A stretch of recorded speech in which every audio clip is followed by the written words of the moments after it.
और बात बंगाल की, जहां की सियासत कोलकाता से लेकर दिल्ली तक गरमाई हुई है। ममता बनर्जी ने दिल्ली में एसआईआर के मुद्दे पर चुनाव आयोग को घेरा तो केंद्र सरकार ने ममता बनर्जी पर बंगाल के विकास के प्रोजेक्ट्स में अड़चने पैदा करने का आरोप लगाया है। रेल मंत्री ने मेट्रो के लिए जमीन नहीं देने की बात कही तो बीजेपी ने बीएसएफ को जमीन न देकर देश की सुरक्षा पर समझौता करने का ममता दीदी पर आरोप लगाया। इस बीच बंगाल में भ्रष्टाचार के मामले पर आज ईडी ने कई जगहों पर रेड भी की।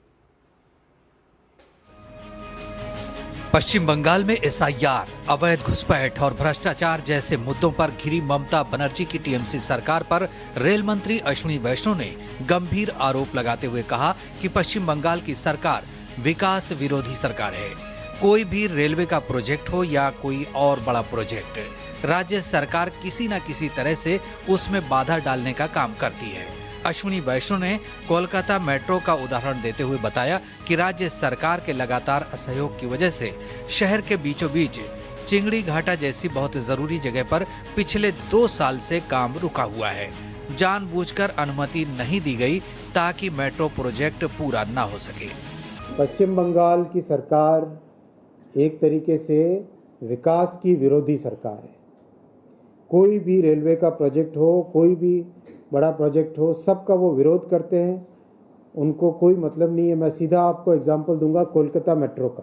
केवल और केवल राज्य सरकार के नॉन कोऑपरेशन के कारण बहुत इम्पोर्टेंट एक जगह है चिंगड़ी घाटा शहर के अंदर, 2 साल से परमिशन नहीं दे रहे, सिर्फ और सिर्फ इसलिए कि कहीं मेट्रो प्रोजेक्ट पूरा ना हो जाए। उधर मुख्यमंत्री ममता बनर्जी ने एसआईआर को लेकर दिल्ली में भी मोर्चाबंदी का भरपूर प्रयास किया। इस बीच उन्होंने मुख्य चुनाव आयुक्त पर व्यक्तिगत टिप्पणी करने के साथ ही दिल्ली पुलिस तक के खिलाफ बयानबाजी की।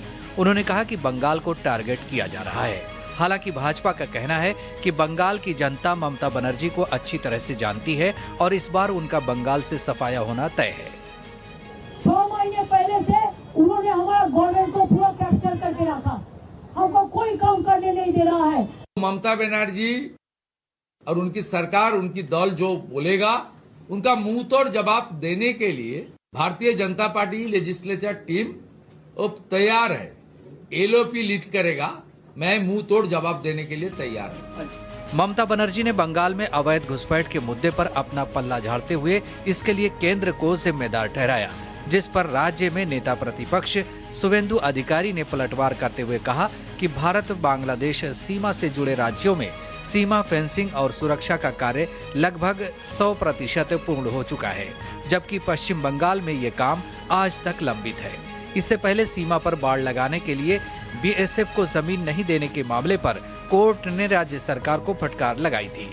शुवेंदु अधिकारी का आरोप है कि राज्य में रोहिंग्या और अवैध घुसपैठ को संरक्षण देने के उद्देश्य से ही फेंसिंग के कार्य को जानबूझकर बाधित किया जा रहा है।